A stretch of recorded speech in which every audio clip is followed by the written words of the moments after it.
first scrutiny meeting. Welcome back. Thank you, Chair. It's good to see you back again. Item 1, apologies. Do we have any apologies? Yeah, we've got Councillor Doreen Knight, Jeannie Bell and Co-opted Member Mr Anthony Boyle. Do we have any additional apologies? No, but we do have Councillor Page here, who is the alternate for Councillor Bell. Oh, thank you. Declaration of interest. Are there any? No. Minutes of the previous meeting from page 5 to 10. These minutes of the last scrutiny held on the 23rd of July are submitted to approve. Can you please be approved? Agreed? Yeah, agreed, yeah. Well done. Item 4, update on Grenville recommendations. Route Manager Dave Watson. Page 11 to 14. Cheers. I'll introduce Dave. So first of all, just it's to provide members with an update regarding the Grenfell Tower recommendations, the phase 1 recommendations, and then just a brief update as to how we're going to progress with the phase 2 recommendations that are now on about. To just introduce Group Manager Dave Watson, who's been working on the project for several years now, really regarding Grenfell and how as a service and a sector really we've been dealing with those recommendations. So Dave's going to run through a short presentation and then be around to take questions at the end. Thank you. Thank you, sir. Yes, I'll quickly run through where we are in terms of the Grenfell Tower recommendations. I'm going to give you an overview of how we started phase 1, which was many years ago now, and then I'll lead into a very quick update in terms of phase 2, which obviously was published quite recently.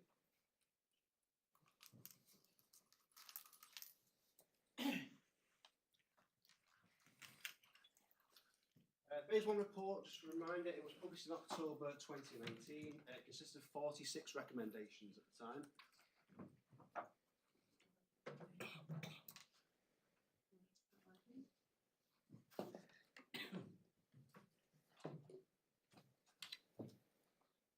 It consisted of 46 recommendations.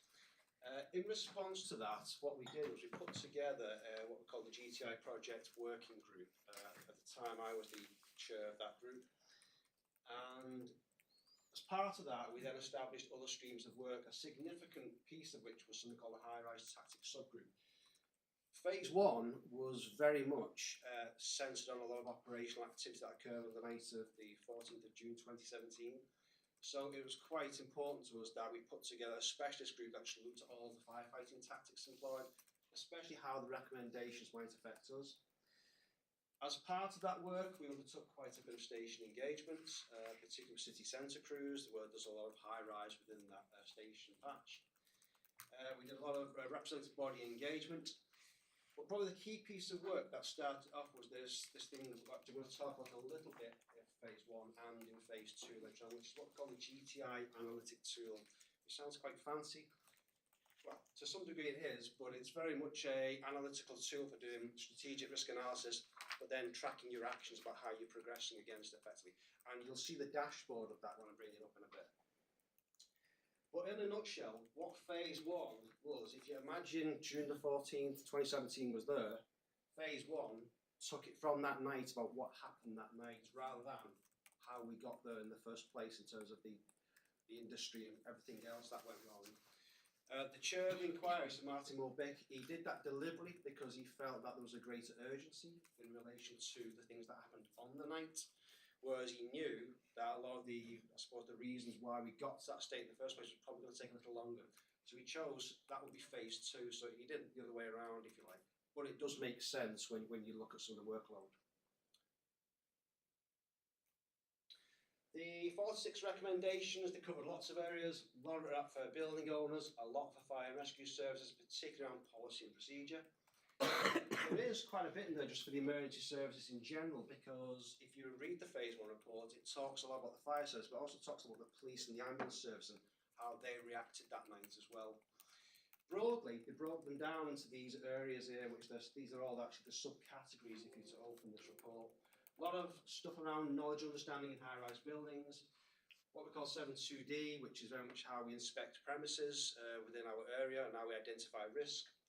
plans, lifts, communications, a lot of stuff around fire control and incident command. Some around emergency call management, command and control in general, as in competence of incident commanders. Equipment, which we're going to talk about a bit about.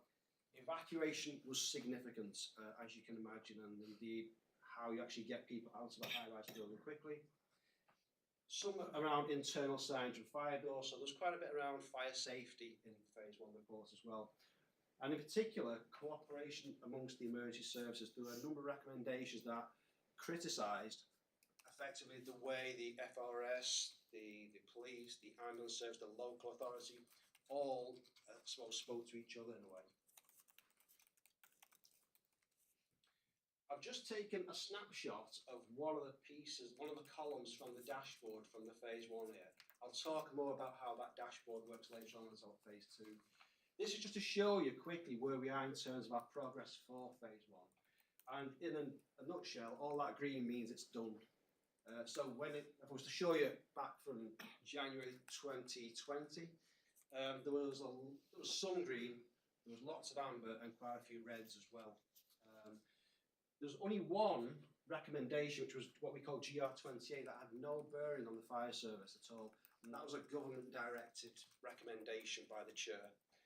However, it was actually an enabler of what we call GR29, which is the only one we've still yet to complete in phase 1, and that's very much around how you evacuate a high-rise building. So GR28 was a direction to government to produce guidance on how to evacuate a building, of which it may surprise you that there isn't actually a lot of information out there. So for the last 3 or 4 years in particular, quite a bit of research has been undertaken by a number of academic institutions internationally as well as within the UK, and we've not quite got all of that information published yet. We're still waiting on some of that information to come from Home Office. However, we've made a significant, we've undertaken a significant amount of work for GR29 in getting our crews, our incident commanders, ready to evacuate a high-rise building. However, there's one particular element which I'll cover on my next slide, which we're still waiting so we can close that off. We've been extra diligent around that one, if I'm being honest with you, hence why we've kept it open that long, and I'll talk about that briefly now. But basically, we're 98% complete, and each one of those sign-offs in terms of recommendation has been out of a real drive to consolidate procedures, increase our high-rise building knowledge for crews and fire control, equipping our teams better than they were before, and indeed giving them the skills and the necessary competencies. And overall, of course, that bottom piece there, which has been at the foremost of our thinking right throughout this thread, which was providing an excellent response for the public of Merseyside. In terms of changes in response to the guidance, what we've done over the last few years, we've gone through actually a number of iterations of these 2 documents. The top one is our standard operating procedure for fires and buildings, and the bottom one is specifically for high-rise. I won't talk about a lot of the detail we've changed, but some of the key bullet points you'll see on the left there. So we've brought in things, improvements in how we do reconnaissance and simultaneous activity. All that means is when we turn out to a fire in our building or report a fire, we send a reconnaissance team to go and check it out first so we can get some immediate action underway. We've removed some of our grading of incidents to make it simpler for crews to understand. We've developed an evacuation strategy and evacuation goals. So those 2 things I mentioned on my last slide, we've brought in some new procedures there and some new equipment about how we evacuate buildings. And we've changed our predetermined attendance as well to reflect the fact that some buildings now, especially ones that might not be satisfactory from a cladding point of view, they get changed in terms of the number of appliances that respond should an alert come in. All the things we've undertaken, training and exercising, a lot of that. We've brought in something what we call Sunday 6 high-rise training. That's been going for a number of years now, and we change that theme on a regular basis, one of which was high-rise. And we spent a significant amount of time out at Gaywood Green, that's that bottom left photo there in Kirby, where we had access to some high-rise blocks prior to demolition. Obviously, since the creation and the build of our new Training and Development Academy, where the a 6-storey high-rise. We can do everything on our own premises now.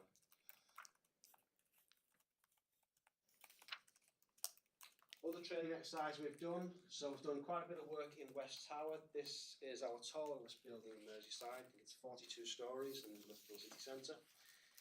And we've undertaken quite a bit of fire control training, including what we call live fire survival guidance. So what that is if there's somebody actually on the call to a resident in a tower block or indeed a house, our fire control operators will often stay on the line with them to ease them, to give them information, tell them the fire crews are on the way, etc. We've made improvements in relation to that as well, what we call FSG. On top of that, we've completely changed a lot of our e-learning. We've brought into place now this thing called the Built Environment Suite, and within there, for all of our operational crews now, are a range of videos and e-learning packages, so crews can learn more about the advancing built environment, because it'll be lost on no when you look around the Liverpool city skyline. It is constantly changing over years. Buildings are appearing all the time. So with that come along modern building practices, and it's important we keep pace with that, so we produce products to support our crews with that. In addition to that, put in place was a complete fire control suite of e-learning packages, again, so that fire control operators receive regular training themselves. That was actually a specific recommendation in phase 1, so Martin Mulbit was very keen on that, because one of his criticisms of London Fire Brigade was that fire control operators didn't get that much regular training. That's completely changed now. Other things we've changed, we've procured new equipment over the years. One of the issues identified in Grenfell was the loss of communication. So firefighters who were being deployed up to the highest floors in particular, they were losing communications to the entry control quite often. So if they found someone they needed to rescue but wasn't part of their brief, they weren't able to tell the people downstairs that was happening sometimes. And of course, an uncoordinated search and rescue activity took place. We've done testing in all of our high-rise buildings now, so we know the buildings where we do have some communication problems. Thankfully, we don't have that many where our communications are quite good. However, just to overcome that, we procured this repeater system, which basically can drop within the high-rise building itself. And what it does is it helps to boost the signal from radio pack sets that are on the instant ground throughout the building itself. We normally put it in the stairwell somewhere like that, so it can go straight up the building. And indeed, we've procured new high-rise reconnaissance bags. These are still under trial. We're just trying to refine these a little bit before we go fully live on them. Other equipment we've procured are multi-gas detectors. These are now on all appliances. So again, a big factor of Grenfell was the ability of residents to be able to come back down the stairwell. Of course, it's the only way in and out of the building. And at a certain point in time, depending on how successful the fire doors are, the stairwell might become compromised due to smoke and heat. In particular, smoke, that is the one that will prevent people escaping quite often.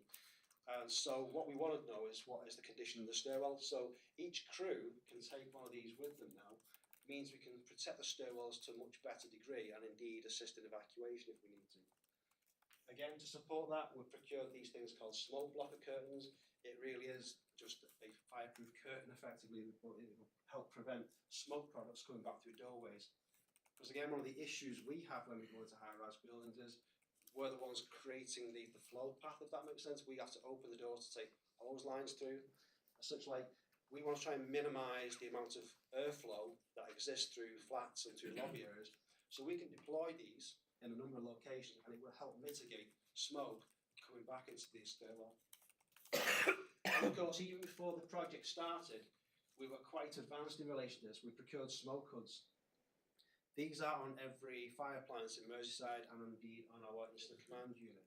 So if we do get a large incident where we have to evacuate a high-rise building, or even a low-rise for that matter, and in fact these have been used successfully on a number of occasions over the last few years, we can fit them to occupants before we take them into a smoke-filled environment. and that filter at the end, it helps to filter out a lot of the particulate matter, a lot of the toxic the toxic gases that can build up in fires. Yeah, and we have used them to great effect. In addition, we've got these VLS, the very loud speakers. These they're very effective. They are much more than just a very loud speaker, I might add. Whilst it just looks like it's something you stick a karaoke machine onto, it's designed in such a way that it targets a focused acoustic beam, for want of a better description, at a particular area.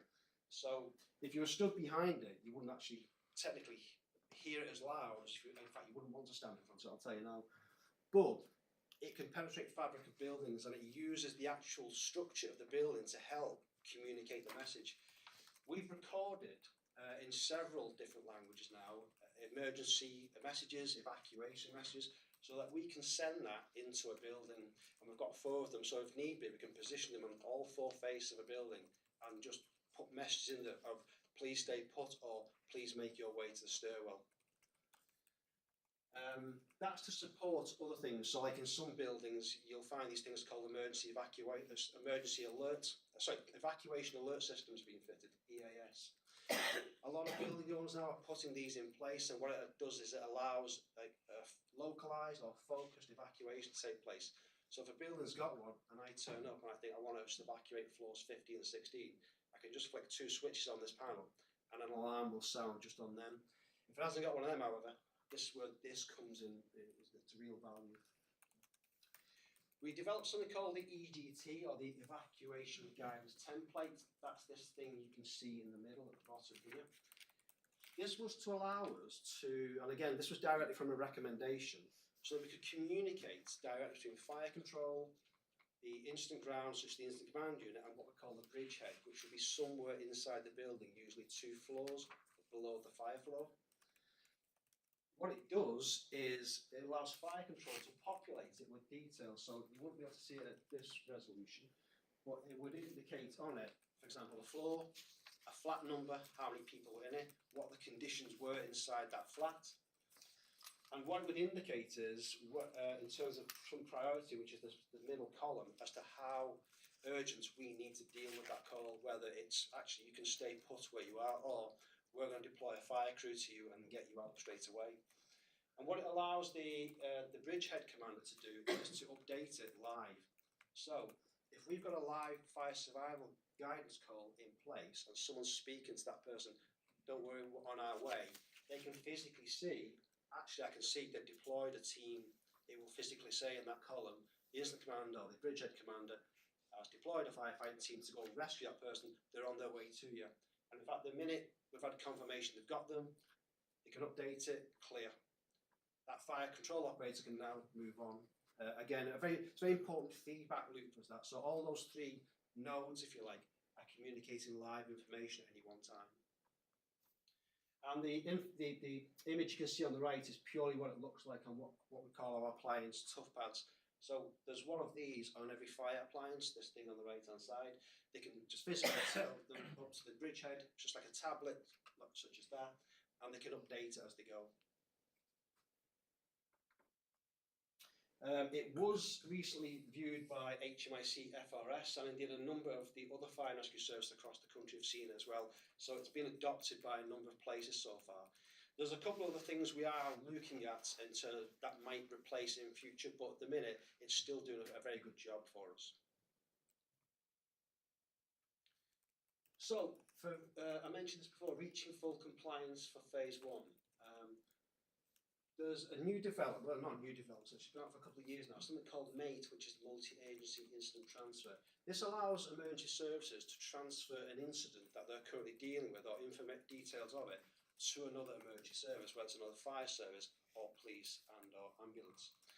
Again, this came from a recommendation. Now, we don't actually need this to complete our phase 1 work. However, it's a piece of work we're still pursuing because we can see a lot of value in it. However, the bit that's still outstanding for us is, as I mentioned before, this thing called stairwell protection teams, which is in relation to evacuation. And what a stairwell protection team is effectively, it's almost self-descriptive. It's a dedicated team, and all their job is they go into that stairwell at certain points to make sure it's clear of smoke. All the doors and the landings are closed. They've got those multi-gas detectors I showed you before, so they can monitor the air conditions within the stairwell. And should it be required, and we suddenly say, right, we're going to evacuate, then they can start to initiate that evacuation, and it can happen a lot quicker then. And what we've done is we've made sure the only way in and out of that building is fit for them to do so. As I said, as soon as we've completed that piece of work, we're hoping to start training on that this year. Then we'll have signed off the entire phase 1 suite. Just moving on to phase 2. This report only came out 4th September last year. And as I said before, this is the reverse from before. So this was very much about why Grenfell happened. So all of the, if you like, industry failures and the manufacturing failures, design, I suppose some of the fire safety failures as well that led up to the night.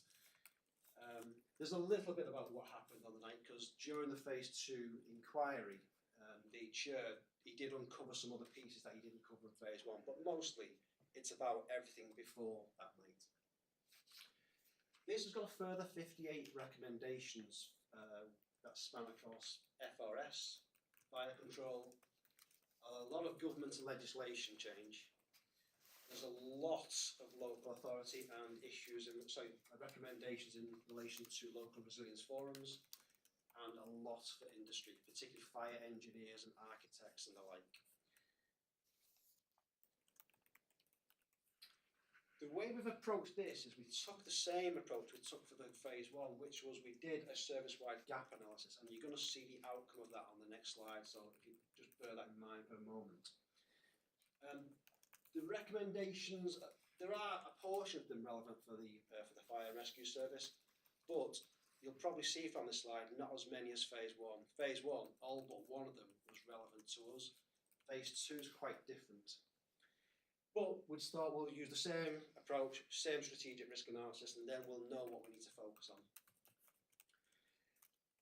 When we look through it, and the entire detail of the report, we identified a further 8 areas that we thought would be relevant for us as well. So we didn't just take the 58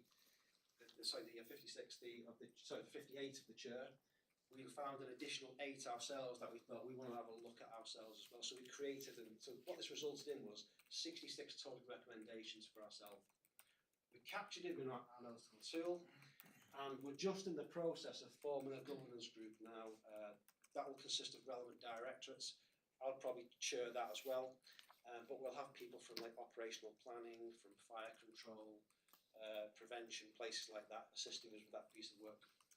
And again, our aim very much about making sure operational crews and fire control staff are fully equipped to deal with an instance of this nature. If you'll forgive the busyness of the slide, I won't go through all this, you'll be relieved to know, but I'll just explain the methodology. The column you see on the left-hand side, that's our strategic organisational risk column. And all that means is we grade every single one of the, in this case I've just got the 58 on there, I think, yeah. Every one of them as to how applicable it is for the fire and rescue service. So you'll see already there's quite a few grey there that we've determined are not relevant for the FRS. They're very much government or industry oriented recommendations. I expect once I've made a few more passes through this, we'll probably turn a few more of them as grey as well as not applicable. What we'll end up with is a grading, as you can see on the left-hand side there, from green, amber or red. Quite simply, a red is, this recommendation is directly aimed at the fire and rescue service and it's risk critical. Lives could hinge on this. So you'll see in the centre there, there's a little clump of them together, focused around things like fire control switches in lifts, the control room, competency of incident commanders, operational planning, communications, water, things like that. Very much targeted towards ourselves. So they're graded quite high risk. It helps us when I talk about the next column. Amber means it's not really aimed at us, but there's a clear implication for us. So it could be aimed at a piece of legislation change by government. However, it will clearly have an impact on us. So it could end up as an amber.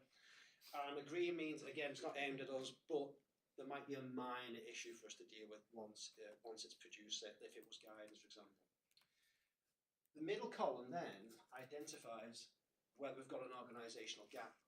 So if it was red over on the left-hand side and it was red here, it would mean this is major for us and we need to deal with this because we have got nothing currently in place against that. So you'd be relieved to see there's nothing in the red there for us. And that's largely, I think, predicated on the fact that we did a massive amount of work when Grenfell happened. So we have got a smattering of ambers and I expect some of those to change to green soon as well. Amber simply means, in terms of an organisational gap, is that yes, we've got a gap, however, it's not that significant and we've got a plan to deal with it effectively, so we're quite happy. If it's green, it means there's no gap, it's complete, it's done, so you'll be, again, pleased to see quite a lot of areas we don't need to do anything. And then the progress chart, which is the bit on the right, and this isn't fully populated yet, but once that's complete, that will just track all of those things I've just identified. So in a worst case scenario, if it was red over there, red here and red here, that's something where we'd focus our attention. But I say, good news is we don't have any of them. And indeed, all the plans we've had in place over the years they're driving us in the right direction. So at the minute, we've got a small group of things we particularly want to focus on. But there's no alarm bells we're ringing here. We've got things in place to deal with it. Hopefully that makes sense and it's clear enough. That's pretty much me, so I'm quite happy to take any questions or go over any of the material I've presented so far. Do we have any questions? Can I just comment on how well that was presented? It was really good and easy to follow and understand. Just like to give my congratulations. Dave, you'd like to say something? I've used these. Yep. Yeah. Oh, thanks, Dave. That was really informative, that, because it gives us a better understanding about, obviously, after Grenfell, the recommendations of the inquiry and how we've adapted to it and responded to it, which is good. I think if I remember rightly, do we have, is it 20 high-rise blocks that we have in Merseyside? Oh, no, it's far more than that. Yeah, it's, or is it 20 just in neutral? Well, definition of a high-rise block is anything over 18 metres, but it's probably more than 300 in sort of range and so. I assume then the majority, all are all social landlords. Be a mix. I won't be able to give you a definition on that one, but probably mostly yes. Yeah. So what work have we been doing with social landlords to make sure, because obviously we've got our role to play, but also they have their role to play. And as a housing officer as well, and I've dealt with some high-rise blocks, yeah, and they're very keen on to make sure that the compliance that they're asking tenants to comply with, and the checks that they undertake, that's got to be ongoing. It can't be just a one-off, can it, as a cursory thing. It's got to be something that they have to embed within their natures for the officers who work for it. But also with the new tenancies, when new tenants sign up at the housing associations now, as part of the tenancy agreements, are they having a piece on it about fire regulations and fire safety and what the duty is of the tenants? Because we know that people will put a cardboard box out, or a pair of shoes, or a mat in front of the doors, and things that are really flammable, which they shouldn't. So it's educating them as well. So there's a trail of events that needs to be ensured that it's consistent right across the board. But also the onus as well is on the social landlords or the private landlords to make sure that they comply and they do as much as they possibly can to ensure the security and safety of the residents there. Absolutely. So I'll answer a couple of things there for me. First one is every one of those buildings in Merseyside has been out and inspected by staff from Merseyside Fire Rescue Service, both the protection department and the prevention department. So a couple of years back, as part of phase 1, we undertook something called the Building Risk Review, BRR, shortened to. It was very much pushed by government at the time. Basically, so every fire rescue service would undertake an audit of high-rise buildings. Some authorities took slightly different approaches to it. Some did like a desktop study. We didn't. We went and physically visited every single one. So, and the back of that, every single one had what we call a fire safety audit. Because a high-rise building automatically falls into the classification of a high-risk building. So, we've got a computer system in place that tells us when we need to go and revisit them, to answer your question about it. This isn't a one-stop show. It's absolutely, and this system now, this grades each building based upon the last visit. So, for example, if it had unsafe cladding or compartmentation issues, that'll be coming around again very quickly. Well, in that instance, to be honest, we'd probably take enforcement action. But I'm sure you get the theory of it. Basically, if it deems we need to go back there, it will speed it up in the cycle. If that makes sense. So on the back of that, supplemental to that, we did all that work in collaboration with our prevention department as well. So we did home fire safety checks where possible on every single flat within those buildings as well. So all the ones we could get into, we did HFSCs on them at the same time. So we've done that connection with the residents themselves. And one of the things we impress upon the landlords when we do our work with them, which is being forced through government now, they've got a significant responsibility in relation to the residents themselves, the tenants. So some of it we will force through ourselves, others, in other avenues, it will be forced on them as well. But I think we've done probably more than most authorities would have in relation to high-rise tenants. And the other last point, sorry, Chair, is the question over the stakeholder policy. Yes. And obviously how that's communicated, because I think there's still some confusion about exactly what he's supposed to do.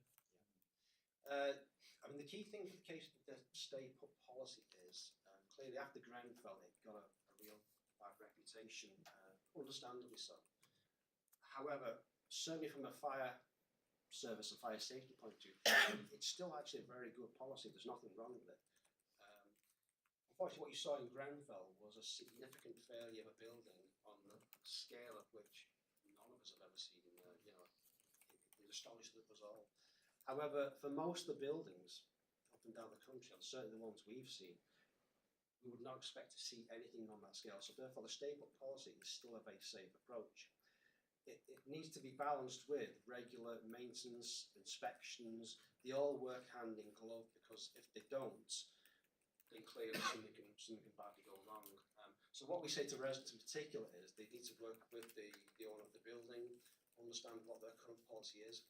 We've already determined for some buildings where we think for example, the cladding's unsafe, or we think there's compartmentation failures that are to such extent we can't accept them, they're forced to undertake a simultaneous evacuation in the event of an alarm. But they are very few in number now. We've managed to, if you like, fire safety out most of them. So there aren't that many, I don't think now. I couldn't give an exact number, but I can find that out for you. Andrew, would you like to ask your question? Thank you, Chair. I agree. It's a very, very useful presentation. And Councillor Hanratty took my question at the end about the stay put policy. But just a couple of other points.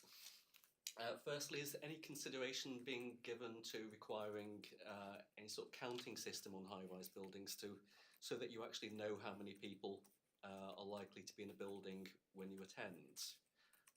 And secondly, has there been any briefing sent out to ward councillors who have high-rise buildings?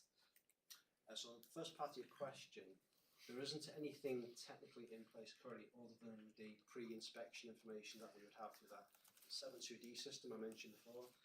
In addition to that, we have our fire safety system, which obviously a fire safety officer like myself can have access to. So we can give fairly accurate residential information, but of course, who's in at any one time? The honest answer to that is no, we wouldn't have that presently.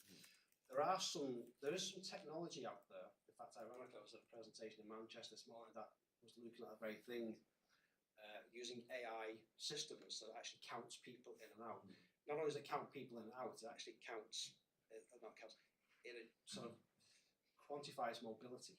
It's quite a clever system actually, so it can work out how quickly it might take to evacuate a building. However, that's purely down to the building owner as to whether we'd invest in something like that. It's certainly not something we will be able to require building owners to have, but certainly something which I would encourage them to have, because it would greatly assist us. In terms of the second part of your question, we should be regularly putting information to ward councillors, but if that's not the case, I can certainly pick that up, and I'd be very interested to find out if that's not the case. Thank you. Just coming back on the counters, in terms of when a new building gets planning permission, is there any opportunity there to require counters to be put in as part of the building's regulations process? What's the point, sorry? These sort of AA counters that you're talking about. At the minute, it would be very difficult for us to force it through because we are very restricted in terms of the regulatory reform by a safety order. And it would be difficult to say on a particular element of that, particularly during the design phase, because the ironic thing with the RFSO is it only comes into play when the building is built, or before that it comes under CDM regulations. So our hands are tied to a third degree. However, since the introduction of the Building Safety Regulator, of which we do a lot of work in collaboration with, so when a new design comes in, it lands down the end of this corridor here in the fine engineering team, we would have a look at that. We can request it, and indeed, if it's a high-risk building, we can even say to the regulator, we're not happy with that at all unless you put in X, Y, and Z. We can request a number of things over and above it. Most of the time, we'd probably get what we asked for, because why wouldn't they? However, if the question was from a legal basis, we can't actually formally require it, if that was the question. If that makes sense. Thank you for that. Is perhaps something we need to consider in terms of lobbying government in the future. Are there any more questions? No. Dave, can I say thank you so much? It was a great presentation. Thank you so much. Can we move on to item 5? The annual health, safety and Sorry, Jenny, just to ask that that is noted. Oh, sorry, yeah, I forgot about that part. Told you I'd make a mistake. Can we note the report? Thank you. Thanks again, Dave. Right, again, item 5. The annual health, safety and welfare report for 23-24. Route Manager Craig Whitfield, pages 15 to 56. Sorry, just before Craig starts speaking, as he's getting ready there, just to introduce himself. Craig is one of our group managers who is our health and safety manager, and he's now going to present a second fantastic, hopefully, presentation on our last year's health and safety results. Thanks, Craig. I'm sorry, you put that before that, you see, that's right.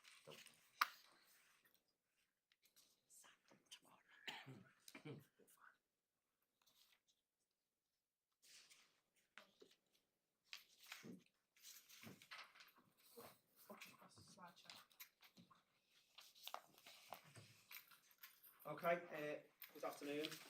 Thank you, Chair. Thank you, Deputy Chief, and good afternoon to everybody in the room. As mentioned, my name is Craig Whitfield. I'm the Health and Safety Manager, and today I'm going to run you through the Health and Safety Report, Annual Report for 23-24. So what we'll cover off today is there's a covering report. We can draw your attention to agenda item 5 in the pack, which is page 15. Also supporting that is the actual annual report, and then at the back of that I will talk through the National Home Office published statistics for benchmarking in relation to firefighter injuries. Okay, so I'm going to talk through the report, but when I get to the point around talking through the statistics and the actual figures of performance, I'll have some slides on in the background, because I think it will be easier to actually see visually what that looks like instead of me just talking through figures. So the purpose of the report is to request that members note the contents of the Health, Safety and Welfare Report for 23-24, and also the recommendation is that members note the performance related contents of the report and presentation which highlight the positive progress and health and safety culture that we've got here in Merseyside. So just a very brief overview and bit of background into it. The purpose of the annual report is ensures that firstly yourselves in terms of members are informed in regard to our performance, reinforces the health and safety culture that we have here in Merseyside, and also gives a level of assurance against corporate policy, legalities and health and safety compliance. So all the data within the report is drawn from our health, safety and management system, which is OSHANS. So everything we use to report a health and safety event, collate statistics, etc. is managed through the OSHANS system. Underpinning how we manage performance in relation to health and safety are a number of subgroups. So we manage things related to the workplace, which is accident injuries, near misses, safety events, etc. We manage that through a group called Workplace. Then we manage everything related to road risk, through a road risk review group, and that's applying to collisions, low speed manoeuvres, etc. And then at a collaborative level above that, we have a health, safety and welfare committee, which is chaired by the Assistant Chief Fire Officer and has really good collaborative attendance from authority member, trade unions and representatives of functions and departments. Okay, in terms of our performance, which I'll take you through, so the local performance indicators are set by the Health and Safety Manager in conjunction with agreement from the Health and Safety and Welfare Committee, and then it's managed through a performance management group to ensure that we've got a real tight control on the, how we are performing and looking for constant areas of improvement. In reviewing this data, so I just want to kind of plant a seed in relation to this year's, or the 23-24 statistics and data in relation to, we've seen a significant increase in activity as a fire and rescue service. So we've increased in terms of the incidents we've attended, we've increased our activity out in the community, whether it be home fire safety checks, building inspections, group manager Watson alluded to some of the inspections that we do around high-rise, etc. So we are a very busy service, and some of the figures reflect that both positively and some areas to also improve upon. So in the first instance, I'm going to cover off the workplace elements of the data within the report, and that starts at paragraph 9, page 16 within the cover report. Okay, so there's a couple of key areas here that we cover, and as I say, as I go through them, there'll be a slide on in the background that just gives a demonstration of what that looks like. So as just as an overall before we go into this slide, in terms of operational staff injuries, the overarching picture, there were 39 during 23-24, which was a reduction from the year previous. 11 of the 39 that recorded were attributed to sprains and strains, and that was identified as the most common injury. Predominantly, a lot of them injuries also remained in the workplace and didn't take a lot of time off work. So as I work through now, so the first one is incidents, injuries at operational incidents. Okay, just to put a little bit of context behind this before I drill into what the figures look like. In the reporting year, we attended 17,345 operational incidents. That was supported by 36,240 appliance movements. So what the appliance movements mean is that we don't always send one pump to an incident. So that means it could be a 1 pump, 2 pump, 3 pump, etc., etc. And then there could be appliances that come and provide reliefs and so on and so forth. So there's some really significant figures in terms of when our operational firefighters have been at the forefront of an incident dealing with real life risk. Okay, the figures that we're reporting on, so there were 12 injuries that occurred, which was a reduction of 4 from the previous year. Of the 12 injured, 4 staff members went off duty, however 3 of them returned within 12 days, 1 remained on long-term sickness and 8 staff remained on duty. We've worked really hard over a period of time to develop and nurture a positive health and safety reporting culture.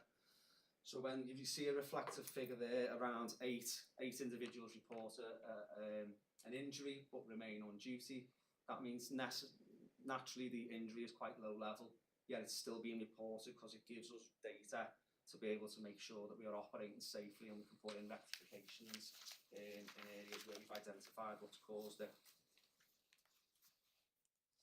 Okay, so the next area is training at injuries at risk critical training.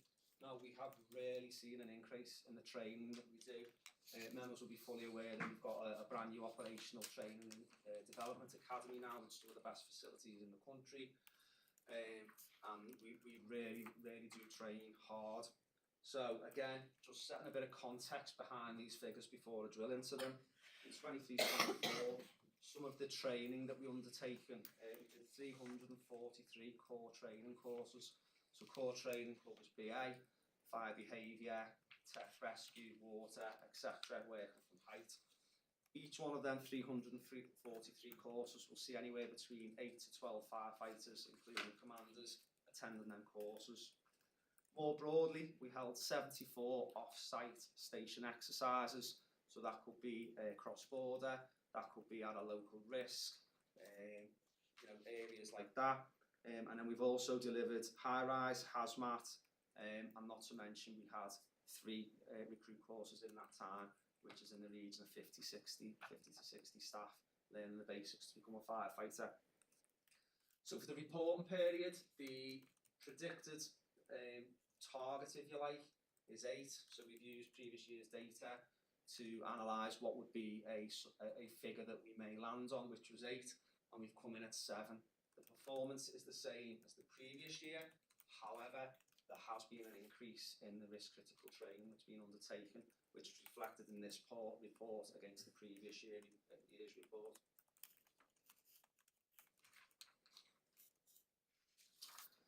Okay, so injuries related to operational staff conducting routine activities. So this is everything else. So this is putting up smoke alarms, this is doing daily checks, this is doing hydrant walks, this is testing equipment. It's everything else outside of something that falls under risk critical training or an operational incident. So for the reporting period 23-24, we can see that we have had a slight increase on the previous year, so we've landed at 20, which is still 1 below where we expected we would land based on the empirical data, but it is a slight increase on the previous years. Of the 20 individuals who were injured, 16 remained on duty, so 16 out of 20 is quite telling in terms of how low level the injuries are. 4 went off duty, resulting in a total of 21 days lost. So across 4 members of staff, it's still a fairly low figure of lost duty days. We really do push, and I'll probably emphasise this throughout the report and throughout the presentations, that we do emphasise the importance of reporting and recording injuries and near misses, because it helps us be better and it helps us be safer. So again, something we will continue to focus on in this current year. So non-operational staff, everything outside the uniform staff, so whether you work in workshops, Bestie, up here in headquarters, support staff at the training school, this covers everything else, and again it's a sizeable amount of staff. For the reporting period, there were a total of 10 staff injuries, which was the same as the year before. Okay. Of the 10 injuries, all staff remained on duty. So in the report, and part of my job and my team's job within the health and safety department, is we analyse everything right down to what's the cause of the injury and what is the injury type. Some of these injuries are a cut finger when preparing food. Some of the injuries might be a slight burn off a boiler or a kettle, etc. Low level injuries, but they do get reported, and again that's reflective of the kind of ethos that we push forward. So under health and safety executive guidance, we do have a responsibility to report RIDDOR events. So I'm sure everyone's au fait with this, but just to reinforce the report of injuries, diseases and dangerous occurrences under the regs. So they're categorised into 2 different strands, if you like. We have major and we have minor. Your major ones are injuries that result in something significant, so loss of life, loss of limb, breakage of a major bone, etc. The minor ones are ones that would result in a over 7 day absence from the workplace. So in the reporting period, we had 1 major RIDDOR, which is contained, the details contained within the main report, and we had 7 minor ones. So the minor ones that we reported to the HSE, it was actually a decrease of 50% on the year before, which is really positive. And again, sometimes they just naturally, it's because of the over 7 day period that triggers it. Well, 5 of them were sprain and strain injuries. 1 was a minor burn scald and 1 was bruising. So they were the minor ones that were reported.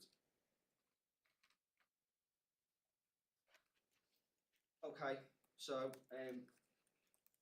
paragraph 10 in the report on page 17 just mentions the benchmarking and Home Office national statistics. I will come to that at the end of this presentation because at the time of writing the report, them statistics had not been published, but we are now in possession of them. So at the end of this presentation report, I'll be able to take you through where we stand against our counterparts up and down the country, but more actually the Metropolitan Fire and Rescue Services. Okay, so road traffic, road risk review, collisions, etc. So we have a sizable fleet. So this element covers off everything from fire engines, light vehicles, specialist vehicles, senior officer vehicles, etc. And again, we have a number of key recording areas that we performance manage against. 4 of these we performance manage, and 3 of these we quality assure. So, for example, one of these is being hit by another vehicle. Sometimes there's not really anything we can do about that, but we still monitor it to ensure welfare of staff, etc., etc. So, the total number of RTCs involving all types of surface vehicles in 2024 was 66, a reduction of 13 from the previous year and 6 below the planned target. And I'll now go through the elements of what they are. So the first one we look at is that appliance collisions while responding to incidents.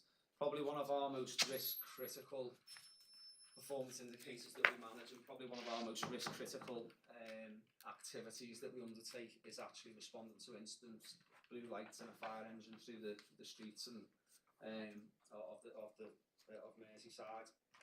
So again, plant some context into that. We responded on 36,240 occasions in 23-24 to the 17,354 incidents, which is fairly significant. There were 29 collisions involving appliances responding under blue lights, decrease of 17 on the previous year. So what you will see is that in terms of rag rating, this has been classed as AM because we are 1 over our predicted target. But there was an awful lot of work put in the previous year to reduce it by 17. So it was really come down in terms of blue light response to incidents. The trend for the LPI was moving forwards under 10 miles per hour, with 22 of the 29 being in this category. When we've done the deep dive on what that actually looks like and means, this is more a case of the tight streets or squeezing past the bus or a HGV on a blue light run. There are some streets in Merseyside that are, terrace streets, double parked, and it can be really, really tight. We class a collision, the collision can be as simple as bending in a wing mirror, but through due diligence, we still record it and we still investigate it to make sure that actually it is what it says on the tin, and we look for any improvements. And sometimes the improvements are in-house, so it might be whether we need to look at kind of appliance improvements or driver, but also we can run campaigns. So I know we've run campaigns and I know I've liaised with a number of councillors around awareness through leaflets, through doors around double parking and the impacts that can have on the response of the fire engines. We've progressed 23 new EFAD, so emergency fire appliance drivers, during that period. However, the data review does not give any direct correlation to it, the newer drivers. It's quite broadly spread. So routine activities, again in the fire appliances. This is where we have seen a little bit of an increase, and again the full detail is contained within the report. In terms of routine movements, so 61,222 routine movements of fire appliances during the reporting period, which is fairly significant, and it was a 12,687 increase on the previous year. This is everything we're doing in the community, travelling back from incidents, visiting members of the community, going to training events, etc., etc. That's everything that we do in the fire engines that's not going to an incident. So there's been an increase from 15 to 37, and again, it's been a real focus of this current year, what we're looking at in terms of improvements, and I'll probably come on to, in case anybody asks towards the end, how we're doing so far this year. I'll be able to touch on a bit of that. But again, it's been a real focus and it was highlighted in the back of the report. Trend for the LPI, again, low speed, less than 10 miles per hour, moving forward, 59%. And during this time, so prior to becoming an EFAD driver, they will, staff will firstly become a LGV driver. So we progressed 38 during that time. And again, there was no direct correlation between the age groups or time in service of the collisions. So that provides a reassurance of just how deep we dig on some of the trend analysis. Light vehicle respondents, so this is senior officers, tactical advisors, etc. I think this is sort of the 7th, 8th, 9th year running where there's not been a collision responding under blue lights in a senior officer car, which I think is testament to the training that's received at the Training and Development Academy from the driving school, the refresher training, and obviously the quality of the driving, taking a drive to arrive approach. So again, nothing to report on that. Light vehicle routine activity. So this is everybody who supports the operational firefighters or people in day-related roles. This is the advocates going into homes to do safety visits. This is workshops moving across the county to make sure that appliances stay on the run or fire kits where it needs to be. And this is everything other than what's done in the fire appliances. Okay. So the 7 light vehicle collisions, which is a reduction of 5 or 29% if you want a percentage from the previous year, and is 10 below target. So everything there looks good. Again, in analysing the data, 3 of the 7 were moving forward less than 10 miles per hour, and 4 whilst reversing. So we have quite robust procedures in place for reversing a fire engine in terms of banked persons, etc. Light vehicles, you can often get individuals working on their own, etc. But I suppose it is like day-to-day driving when you're reversing your vehicle. And that looks fairly healthy based on previous years. Actually our lowest since 2020-21. So damage while stationary. So this is almost unexplained damage. So staff have requirements to undertake what we call an A routine on vehicles when they take ownership of it. So if an advocate is going to go out and do some work in the community for the day, or someone on station is going to go detached from the station and take it, there's a bus routine in place to inspect the vehicle and look for damage. Often what this relates to is during that inspection, the inspecting staff member will find a dent, a scratch, a cracked wing mirror, etc., and it gets reported through. The health and safety team, albeit sometimes it's difficult to identify the origination of unidentified damage, we will still get it recorded and then have a look at, is there any way we can investigate this? Who last signed for the vehicle? Is there any CCTV, etc.? Because this obviously does have an impact on an ongoing cost to the authority if it's not seen through in that way. And this is again just a quality assurance one. So we do encourage, well, it's a requirement that staff members record with ourselves and fire control if they've been hit by another vehicle, and we collate that data, whether it's for a welfare point of view to make sure the staff member's okay, whether it's a litigation point of view to recoup any costs for damages to the vehicle, etc. We work closely with the legal department in maintaining this performance data. Okay, so through to paragraph 13 in the cover report, page 19, near miss reporting, safety observations, etc. So in the look forward elements of previous annual reports, we've put a real push on the near miss reporting and safety observations. So what you will see is there's been an increase year upon year in the near miss reporting.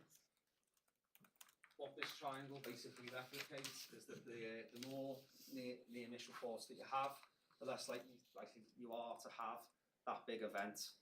Okay, so in near miss reporting, The health and safety team push it through regular communications, and stuff that comes in is basically saying we've identified a hazard that has potential to harm somebody, or put it through as an near miss. We'll put in actions to rectify it, and then we'll improve that way. So year upon year it's gone up. So the year we're talking about now, it's gone up to 148, which is a good increase on the 117 the year before.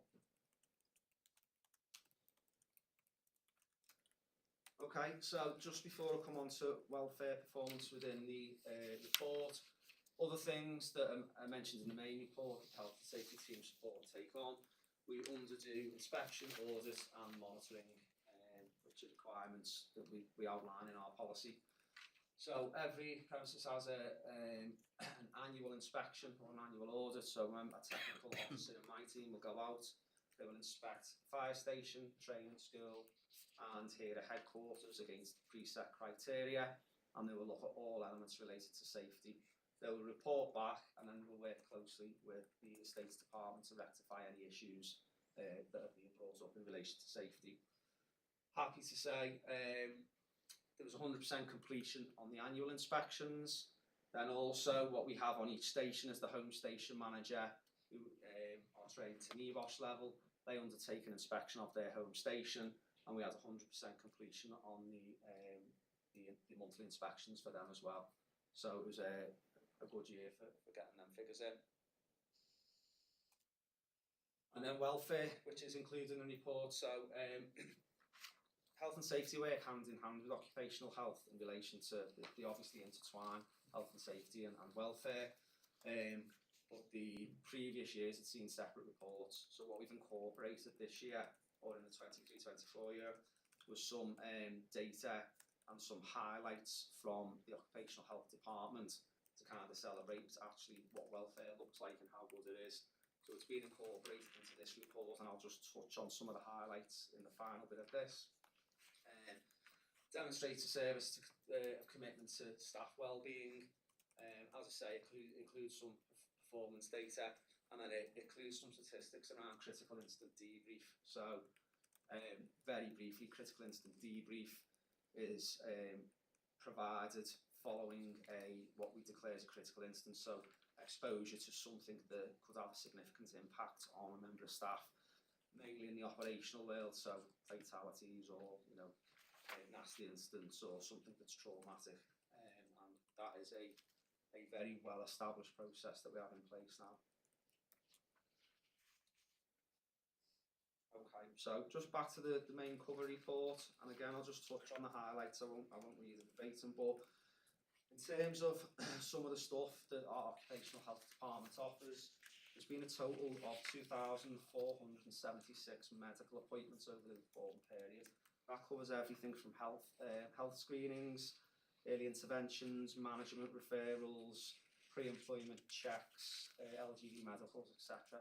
It's quite vast, and it's quite really well established what the occupational health department can offer our staff. In addition to that, and as kind of a byproduct of some of that, we've seen a number of referrals, onward referrals, such as physiotherapy appointments, fitness tests, nutritionist appointments, eyesight appointments, etc. All that is aimed at ensuring, firstly, the health, safety and welfare of our staff, but secondly, if we've got staff who have been off ill or sick and need support in rehabilitation to either get back to their full-time operational role or back to their day-to-day job within headquarters or the training academy, there's some of the foundation blocks that we put in place to support that, and it is really welcomed by staff. So again, you can see the figures there are really high in terms of what that looks like. And then the final bit in terms of the critical incident management. So we've declared 99. We've carried out 191 diffusing sessions, which is the initial contact following the incident, and that's the touch base with the staff, check they're okay, look for visible signs of they're okay, and then we'll decide whether we need to take further action. 18 debriefs have also been undertaken. That's the structured sort of debrief with trained facilitators. people going through whatever the trauma was or the incident was, and look if there's any more referrals needed. Okay, so that that covers off the performance data within the cover report. The only other bit to mention within the cover report is the reducing exposure and firefighter contamination project. That's been ongoing now for a number of years since the first research was published and some of the other publications came out. I've presented at this committee a number of times, and the Health, Safety and Welfare Committee. We have a number of things in place to continue to support our response to reducing exposure, and further detail on that is contained within the main report. Before I just move on to the benchmarking data, has anyone got any questions on the main report? It's on the welfare performance element of it. Just a few.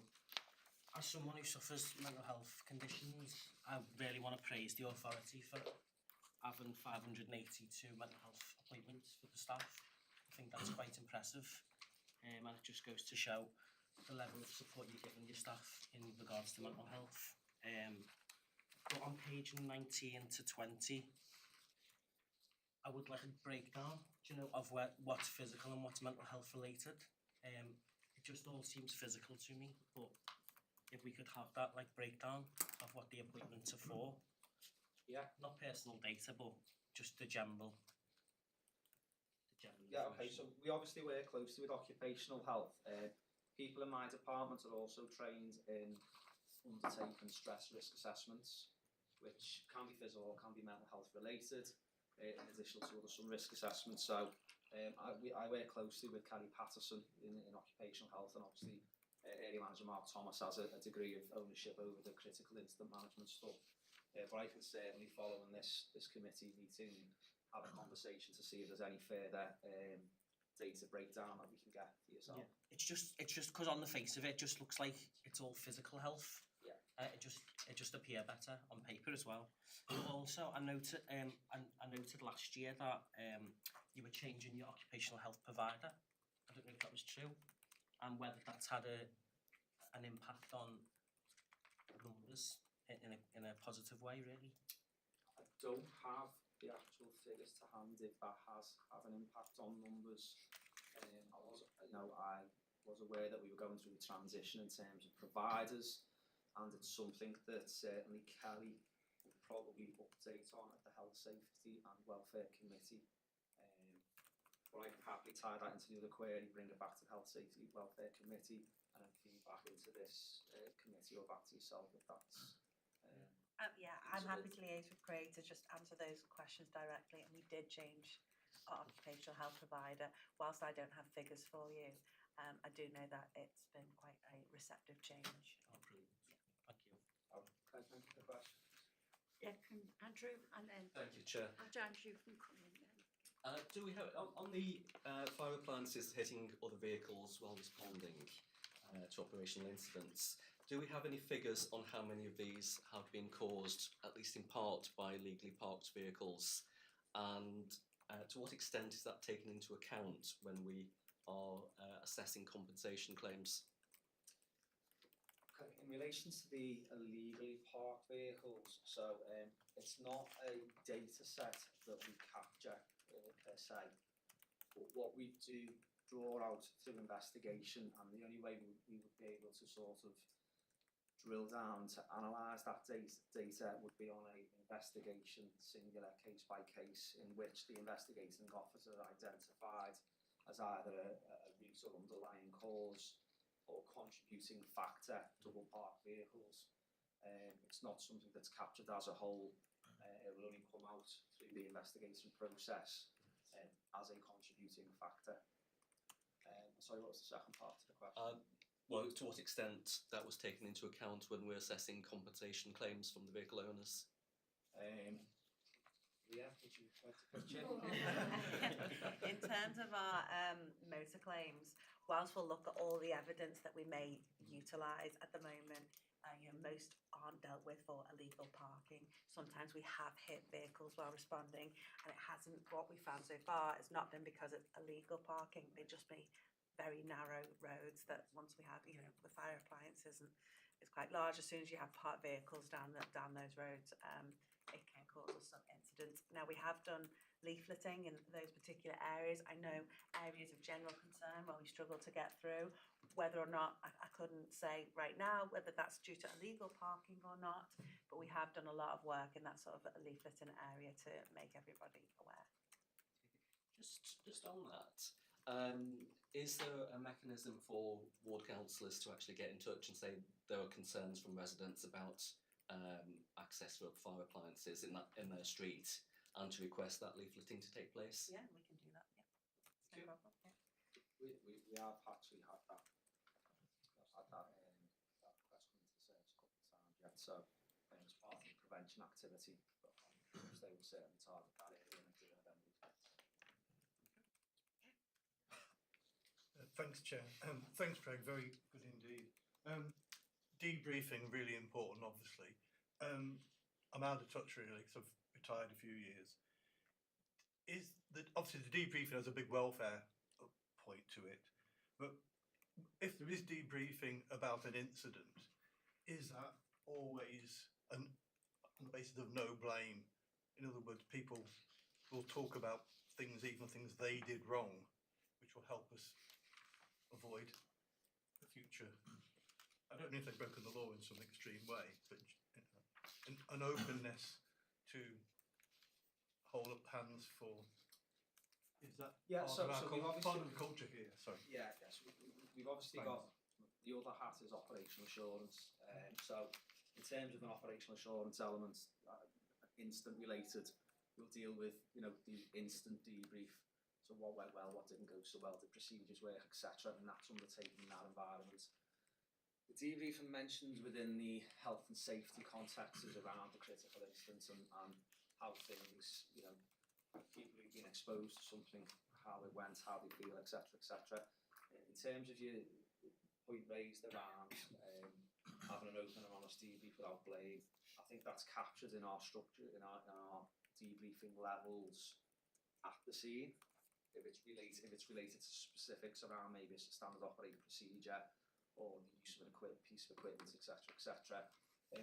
This one kind of separates it out. Now, what is discussed in this? So the debrief, the critical incident debrief process is really embedded, really robust, but it also does have those levels of sort of, you know, protection around individuals, safe space where they can talk. So the diffusing is the first interaction, the actual debriefing with trained facilitators who undertook specific training, have that open yet confidential conversation in that environment, and that provides the support to members of staff if they divulge, you know, maybe they didn't do so well or did, you know, could have done better, etc.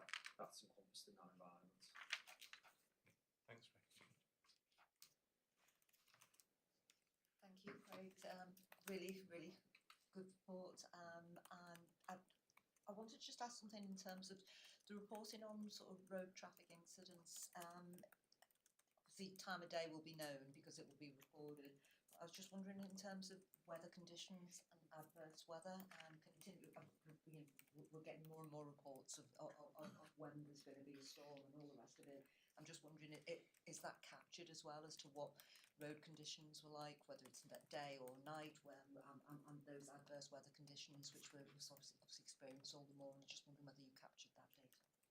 Yeah, okay, thank you for your question. Yeah, absolutely it is. So this is kind of the high-level performance data, but behind this sits a really broad and unique data set.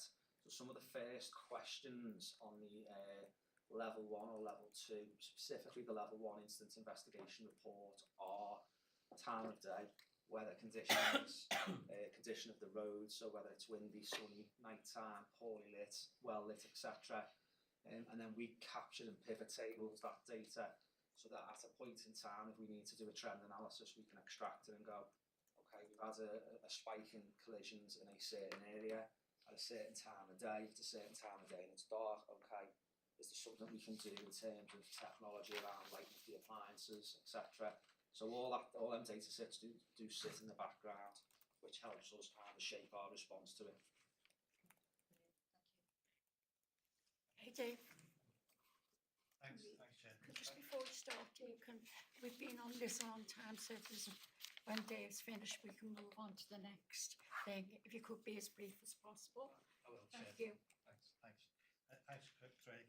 It's just the first one is that have we been in a position where we've been at fault in the event with any incident that's happened and there's been a claim put in against the service? Have we ever been placed in that position?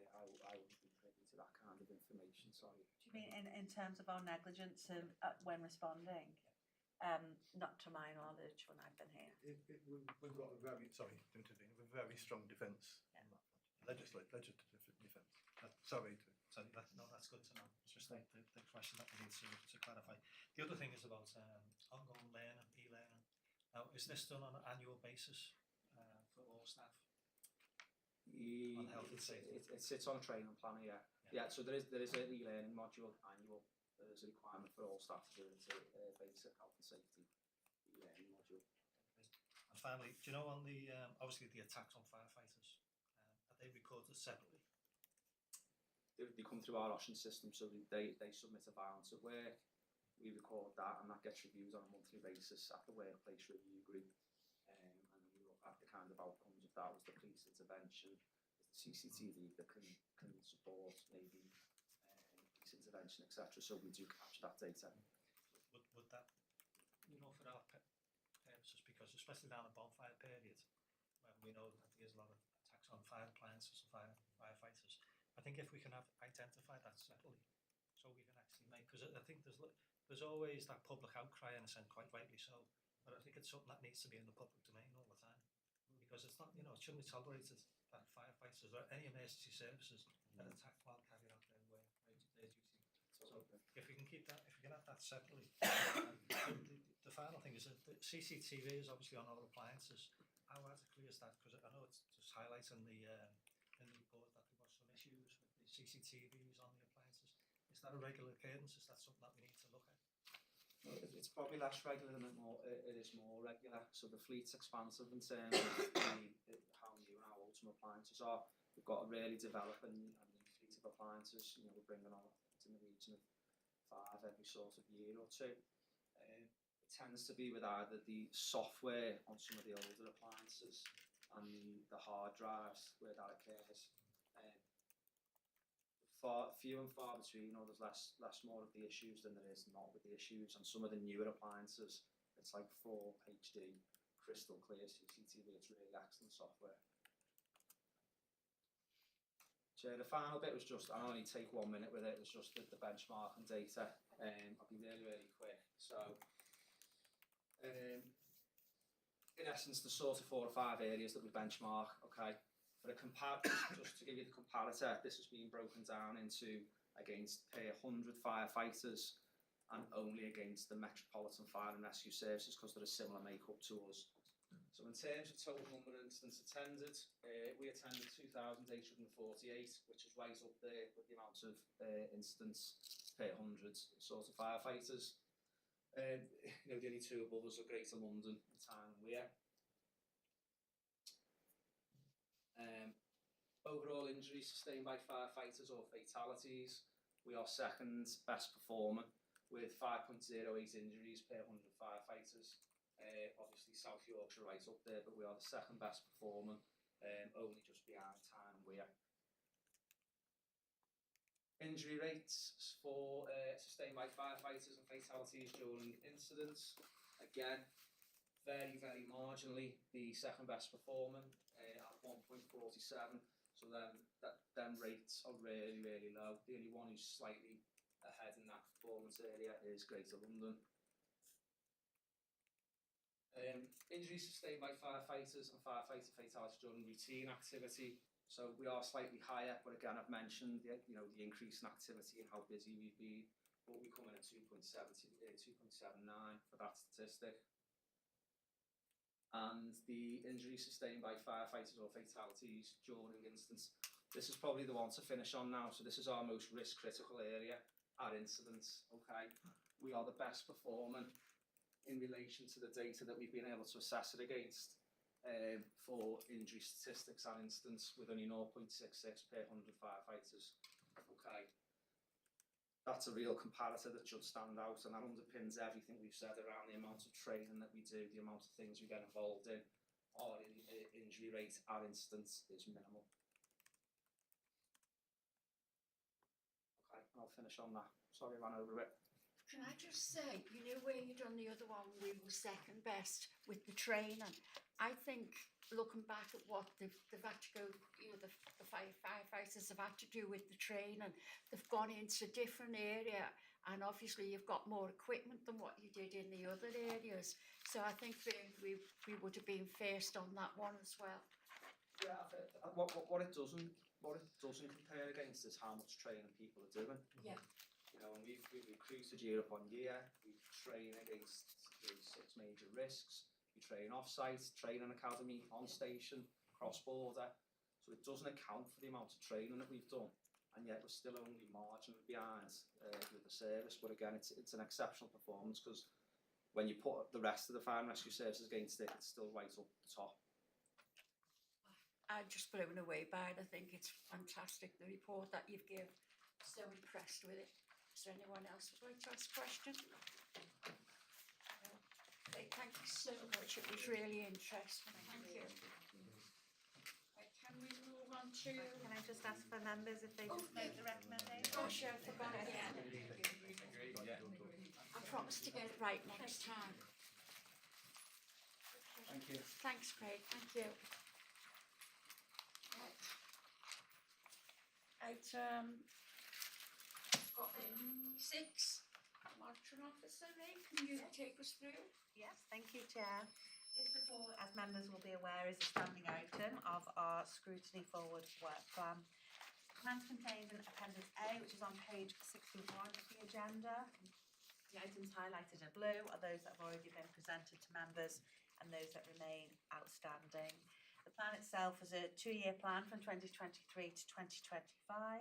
We have one more meeting left in this municipal year, and the plan will be to create a new Scrutiny Forward work plan in the next municipal year.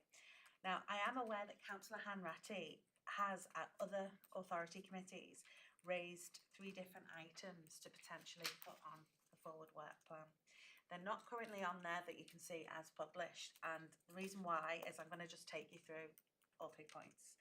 The first was in relation to scrutinise the policies and procedures relating to complaints and grievances. This work is already being undertaken at the moment by officers and are going to be presented back to members as part of the update as to the authority's progress in respect of the national recommendations for fire and rescue services that came out as a result of the culture review in London and HMI. So it will be captured there. My proposal is, if there's anything else after that meeting that we wish to scrutinise, we could then propose to put it on the Scrutiny Forward work plan. The second was in relation to the staff survey results. The staff survey results are currently scheduled to be presented to the Policy and Resources Committee this March. And again, I have spoken to the Director of Strategy and Performance with the proposal of us putting some wording together to include the staff survey on the next Scrutiny Forward work plan in the next municipal year. And the last one was to review all KPIs that haven't been reached. Now, usually when we create a new Scrutiny Forward work plan, whoever will be on the Scrutiny Committee next year, I will arrange for a workshop, and then we'll sort of agree what we want to propose to be put forward and approved by the authority. In terms of the KPIs, I'd look to make a proposal to link them in with the CRMP and service delivery plan if there's any particular areas. I just thought with us having one more meeting, those are great things to submit as part of that workshop. I'm happy to take any questions. No? Right, can we agree the recommendation set out on page 57? Agreed. Thank you. I didn't forget that time. Thank you. Can I just say that's the end of the meeting? And thank you very much for being so patient with me. And I've enjoyed my meeting. Thank you.